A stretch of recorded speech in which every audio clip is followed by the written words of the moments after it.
El olor a grasa quemada y a desagüe atascado era el perfume perpetuo de Iztapalapa al amanecer. Para Alejandro Vargas, era el olor de la derrota, un recordatorio diario de la distancia entre el hombre que fue y el que ahora era. Cada mañana, sus manos, antes expertas en el frío acero de un fusil de asalto FX-05 Schuh-Quattle, ahora se aferraban a la palanca de una destartalada furgoneta de reparto. El eco de las órdenes gritadas en el desierto de Sinaloa se había desvanecido, reemplazado por el murmullo monótono del tráfico de la Ciudad de México y el zumbido de un pasado que se negaba a morir. Era un fantasma en su propia vida, moviéndose a través de los días con la eficiencia silenciosa de un depredador despojado de su selva. Sus vecinos lo veían como un hombre más, callado y trabajador, con una mirada que contenía demasiadas tormentas para su edad. No sabían que bajo esa camisa gastada, su piel era un mapa de cicatrices, cada una historia de fuego, traición y supervivencia. Había sido parte del grupo aeromóvil de fuerzas especiales, la élite de la élite, un arma forjada por el Estado para cazar a sus peores monstruos, hasta que se dio cuenta de que los monstruos, a menudo, llevaban el mismo uniforme que él. La única luz en su existencia gris era Sofía, su hermana menor. Por ella había abandonado el desierto y la muerte. Por ella había hecho una promesa en el lecho de muerte de su madre: vivir una vida recta, lejos de la violencia que lo había definido. Cuidar de Sofía era su única misión ahora, un ancla que lo mantenía cuerdo en un mar de recuerdos amargos. Pero esa ancla se estaba volviendo pesada, arrastrándolo hacia profundidades que juró nunca volver a explorar, porque la vida, en su cruel ironía, estaba a punto de exigirle un precio que el dinero honesto no podía pagar. Cada noche, al llegar al pequeño departamento que compartían, la tos de Sofía era una daga que se clavaba en su conciencia. Era un sonido seco, persistente, que hablaba de una fragilidad que su entrenamiento de élite no podía combatir. Había luchado contra cárteles, insurgentes y fantasmas, pero se sentía impotente contra la enfermedad que consumía a su hermana. Esa impotencia era un veneno más letal que cualquier bala, un recordatorio de que en el mundo real, la fuerza bruta rara vez era la respuesta. El diagnóstico del médico en la clínica pública fue un golpe sordo y brutal, envuelto en jerga médica que apenas podía comprender. Leucemia. La palabra flotaba en el aire viciado de la sala de espera, pesada e irreal. El tratamiento, explicó el doctor con una compasión ensayada, era largo, complejo y sobre todo, caro. La cifra que mencionó era astronómica, un universo de distancia de los escasos pesos que ganaba con su chamba de repartidor. Era una sentencia de muerte disfrazada de esperanza, una puerta cerrada con un candado de oro. Alejandro sintió como el suelo se abría bajo sus pies. El mundo se redujo al rostro pálido de Sofía y a esa cifra imposible. Durante días, exploró todas las vías legales. Préstamos bancarios que le fueron negados por falta de historial crediticio. Adelantos de sueldo que eran una gota en el océano. Súplicas a organizaciones benéficas que lo pusieron en una lista de espera interminable.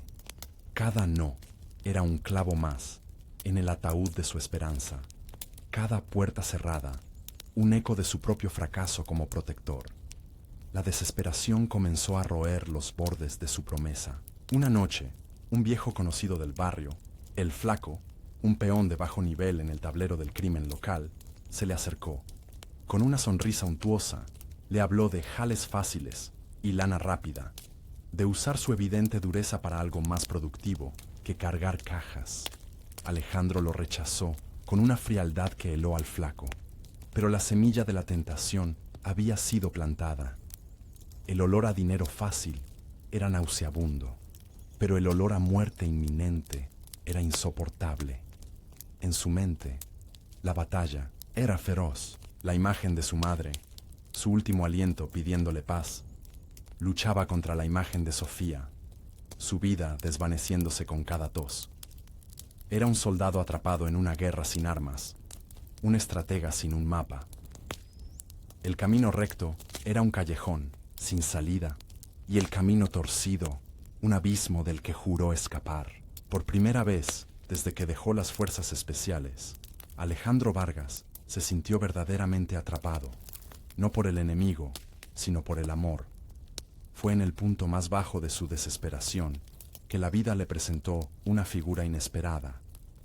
Don Mateo, el viejo relojero de la esquina, un hombre cuya mirada parecía contener la sabiduría de los siglos, lo llamó a su taller. El lugar olía a aceite, a metal pulido y a tiempo detenido. Don Mateo, con sus dedos artríticos pero firmes, trabajaba en un complejo mecanismo de un reloj de bolsillo antiguo. Sin levantar la vista, le dijo a Alejandro que veía una tormenta, en sus ojos, una energía poderosa, sin un propósito definido. Un hombre como tú, con tu disciplina y tu fuego interior, es como un mecanismo de precisión sin manecillas, dijo don Mateo, su voz rasposa, pero amable. Tienes un deseo ardiente, hijo, proteger a tu hermana. Ese es tu motor, pero estás tratando de ganar una carrera usando las herramientas equivocadas. La desesperación es un mal consejero. La fe en uno mismo, la fe definida y respaldada por un plan, eso mueve montañas. Las palabras del anciano, sencillas pero profundas, resonaron en el alma de Alejandro de una manera que ninguna orden militar lo había hecho. Inspirado, aunque aún inseguro, Alejandro comenzó a pensar de manera diferente.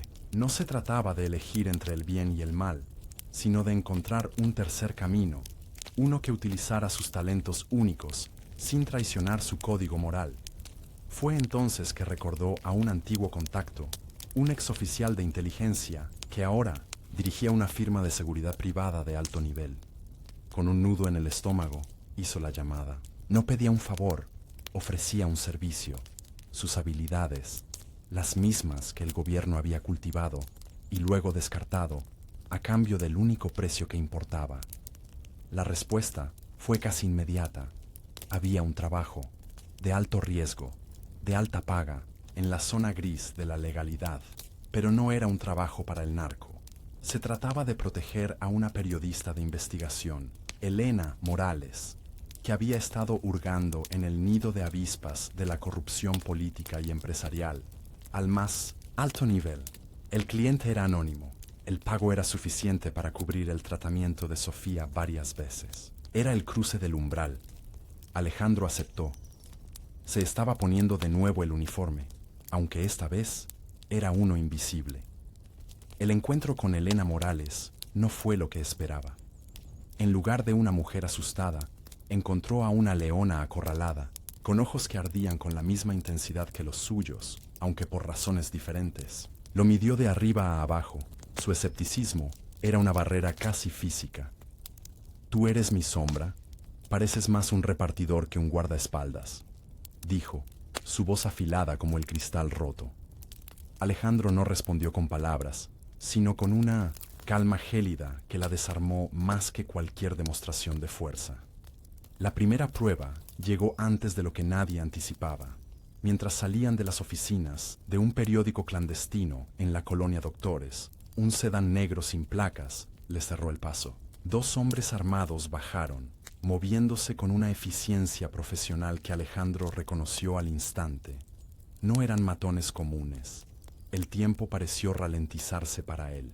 Mientras Elena se congelaba, su mente se convirtió en un torbellino de cálculos, ángulos, trayectorias, puntos débiles. En un movimiento fluido, la empujó detrás del coche, usó la puerta como escudo y, con una llave inglesa que había tomado prestada del maletero de su furgoneta, incapacitó al primer atacante con una precisión quirúrgica. El segundo pistolero, sorprendido por la velocidad y la brutalidad de la respuesta, vaciló por una fracción de segundo. Fue suficiente. Alejandro se lanzó hacia él, no como un peleador callejero, sino como una fuerza de la naturaleza, un desarme, un golpe al plexo solar, y el hombre cayó al suelo, sin aliento y sin arma. Todo el encuentro duró menos de 10 segundos. Cuando el chirrido de los neumáticos del sedán en retirada se desvaneció, Elena lo miraba con una mezcla de terror y asombro. «Ok, retiro lo dicho», murmuró, su voz temblorosa. El respeto mutuo nació en ese callejón sucio, forjado en la adrenalina y el peligro compartido. Alejandro no era solo un músculo, era un estratega. Elena no era solo una reportera, era una guerrera con un teclado como arma. Esa noche, en un piso de seguridad anónimo, comenzaron a hablar de verdad. Él, con reticencia, le contó fragmentos de su vida anterior, la sensación de ser una herramienta desechable. Ella, a su vez, le reveló el objetivo de su investigación. Ricardo Morales, un empresario filantrópico en la superficie, pero un titiritero de la corrupción en la sombra, con lazos profundos con el cártel del Golfo. El nombre del principal, ejecutor de Morales, era una leyenda urbana en el bajo mundo, el Sombra, un apodo que prometía una muerte silenciosa e inevitable. A medida que los días se convertían en semanas, la alianza entre el soldado y la periodista se solidificó. Pasaban las noches analizando datos, conectando nombres y siguiendo el rastro del dinero sucio de Morales.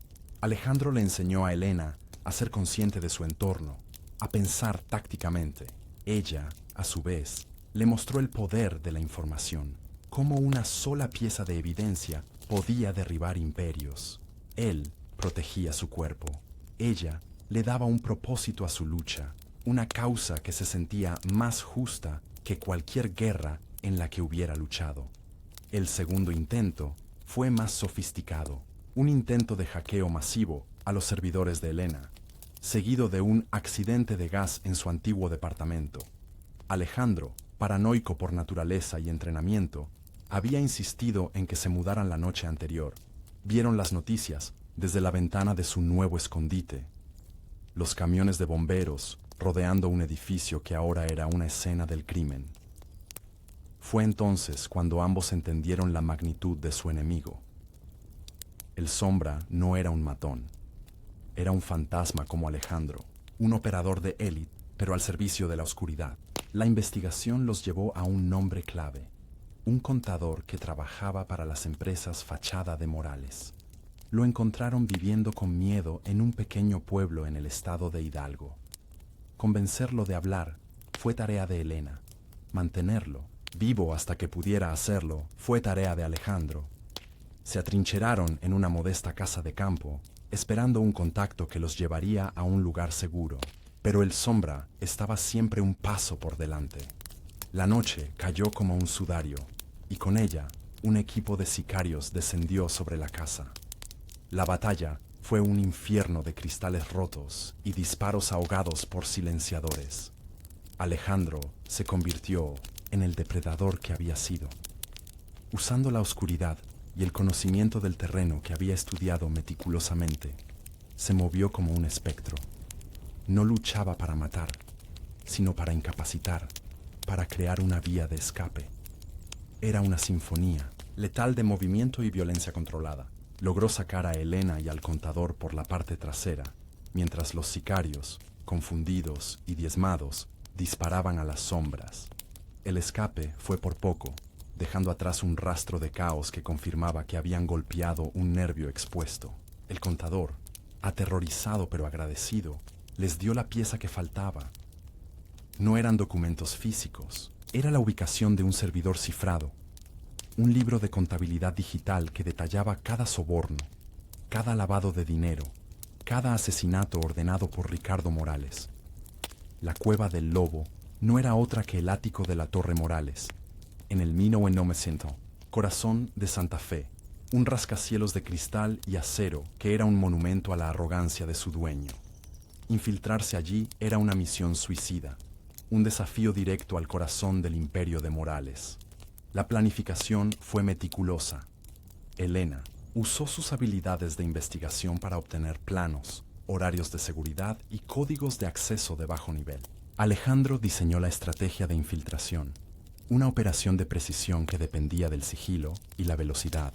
Serían ellos dos solos, una alianza de mente y músculo contra una fortaleza tecnológica. La noche de la operación, el Thyssen de Saint-Osyp, aire en su vehículo estaba cargado de una tensión eléctrica. Se miraron el uno al otro, un reconocimiento silencioso de que no había vuelta atrás. Estaban a punto de patear el avispero más grande de la ciudad. El ascenso por el hueco del ascensor de servicio fue silencioso y agotador. Alejandro se movía con la gracia de una pantera, asegurando cada punto de apoyo antes de ayudar a Elena a subir. Evadieron los sensores de movimiento y las cámaras con una precisión que rozaba lo imposible. Cada movimiento, un testimonio del entrenamiento de Alejandro.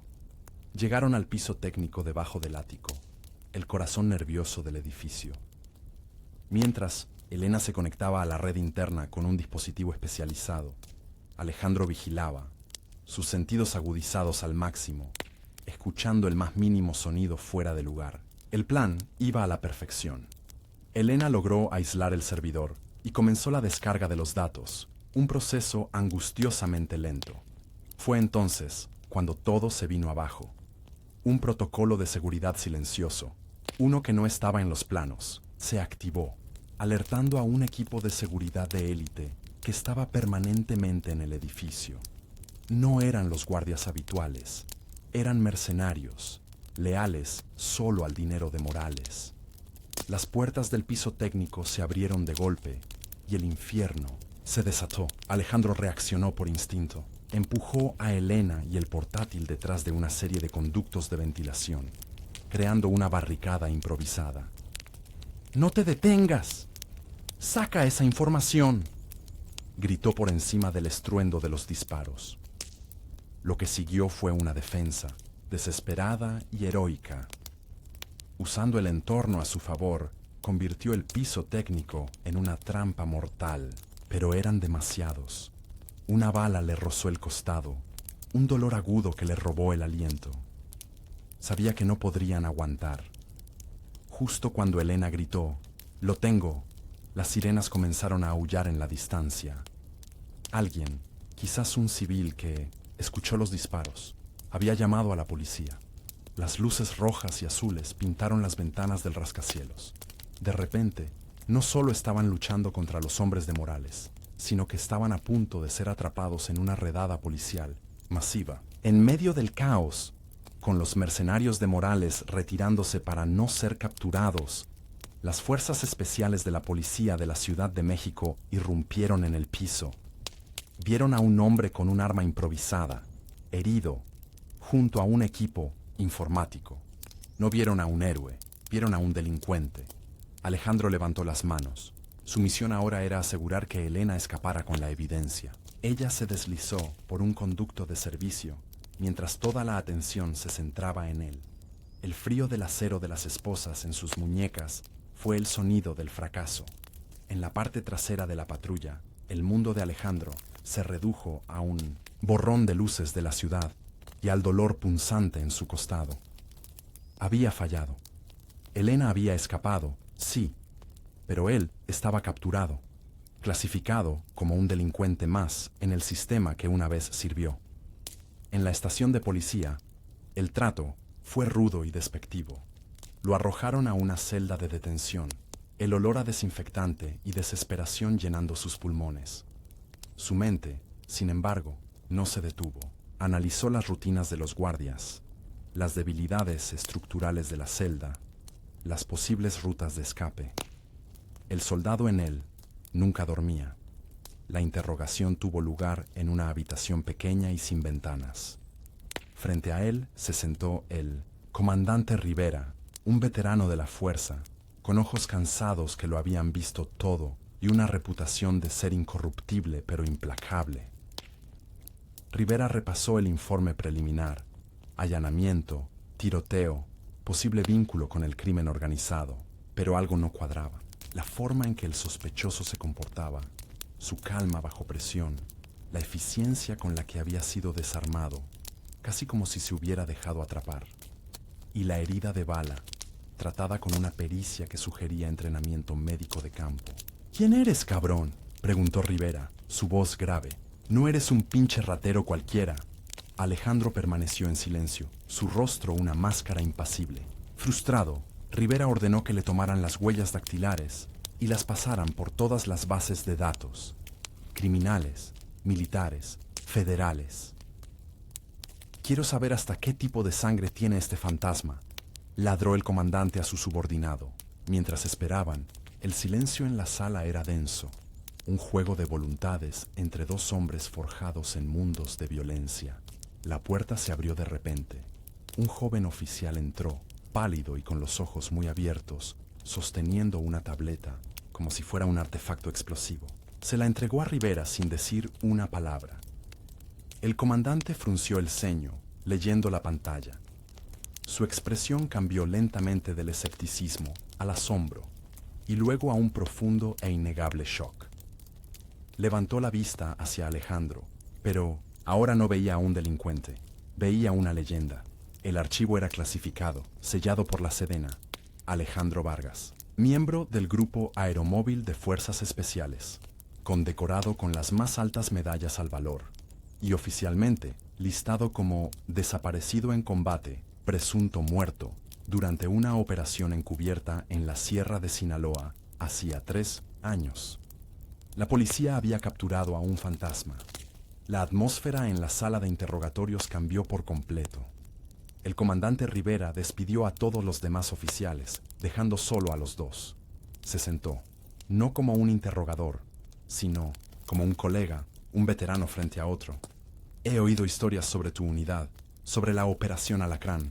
Dijeron que no hubo supervivientes, dijo Rivera, su voz ahora teñida de respeto. Por primera vez, Alejandro habló. Los informes no siempre dicen la verdad, respondió, su voz ronca por el desuso. Rivera se reclinó, conectando las piezas. El ataque a la Torre Morales, la profesionalidad, la identidad del hombre que tenían bajo custodia. Se dio cuenta de que Alejandro no era el enemigo, era la clave. Ricardo Morales era un cáncer que la policía había intentado extirpar durante años, siempre protegido por sus abogados, sus políticos y su ejército privado. Pero ahora tenían a alguien que había estado dentro, alguien con las habilidades para desmantelar su imperio desde adentro. Escúchame, Vargas. Sé que no eres un criminal y sé que ibas tras Morales. Yo también voy tras él, dijo Rivera, inclinándose hacia adelante. Te ofrezco un trato. Ayúdame a acabar con él, a llevarlo ante la justicia, la de verdad. A cambio, limpio tu expediente. Y lo que sea que necesites, lo que sea que te haya llevado a hacer esto, te ayudaremos. La mención de lo que necesites golpeó a Alejandro. Sofía. Le contó a Rivera sobre la enfermedad de su hermana, sobre el costo del tratamiento. La expresión de Rivera se suavizó. Considera a tu hermana bajo nuestra protección y su tratamiento cubierto. Tienes mi palabra, afirmó el comandante extendiendo la mano. Era una oferta que Alejandro no podía rechazar. No era solo por Sofía, era una oportunidad de terminar lo que empezó, de darle un significado a su lucha. Estrechó la mano de Rivera. La alianza estaba forjada. La siguiente fase fue una carrera contra el tiempo. Con su tapadera destruida, Ricardo Morales estaba en modo de liquidación. Estaba borrando testigos, moviendo su dinero y planeando huir del país. Su principal prioridad era silenciar a la única persona que tenía la evidencia, Elena. El equipo de Rivera, ahora guiado por la pericia táctica de Alejandro, comenzó a rastrear el paradero de la periodista. Usando los fragmentos de información que Alejandro tenía sobre sus protocolos de emergencia, la localizaron en una casa de seguridad en la periferia de la ciudad. Llegaron justo a tiempo. El equipo del Sombra ya estaba allí, preparándose para un asalto final. Lo que siguió no fue un tiroteo caótico, sino una operación de precisión militar. Alejandro, ahora equipado y respaldado por la unidad táctica de Rivera, se movió con una letalidad que dejó a los policías de élite asombrados. Era como ver a un maestro en su elemento. Neutralizaron al equipo de asalto y aseguraron a Elena, quien, a pesar del miedo, había logrado proteger el disco duro con su vida.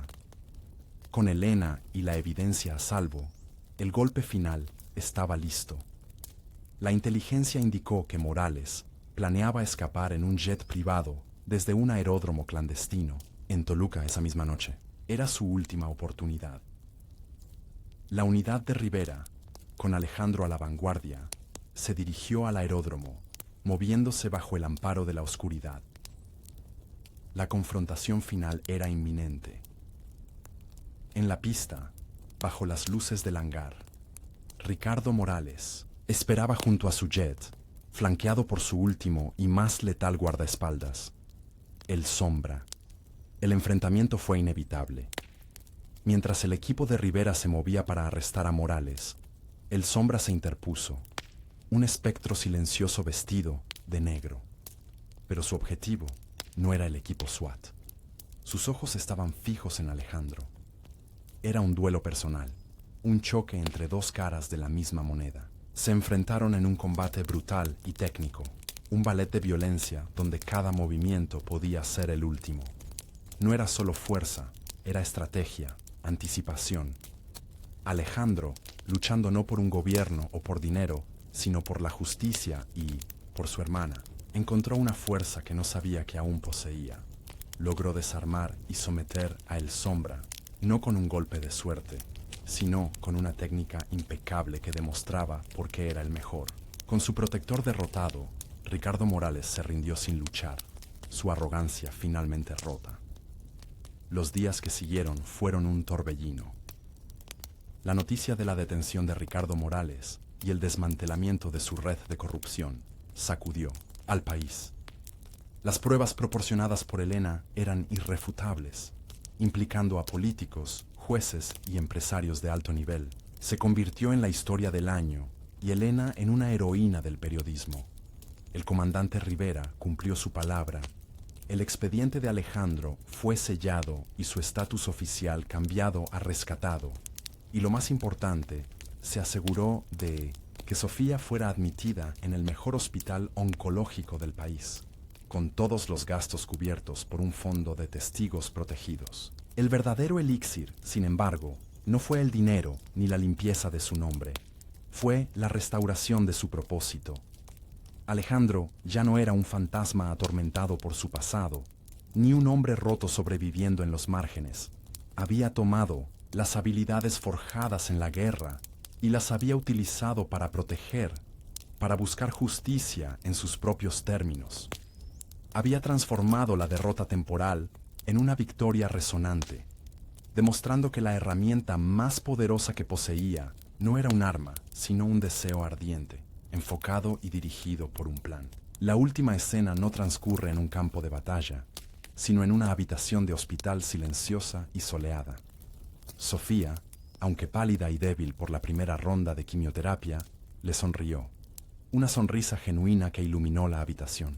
Alejandro le tomó la mano. Sus dedos, que habían conocido la dureza de los gatillos y la piel de los enemigos, ahora eran un ancla de ternura y seguridad. Al mirar por la ventana el horizonte de la Ciudad de México, ya no veía una jungla de concreto que lo había derrotado. Veía una ciudad que había salvado, un futuro que había forjado. El soldado había encontrado finalmente su paz, no en la ausencia de conflicto, sino en la victoria de su causa más importante.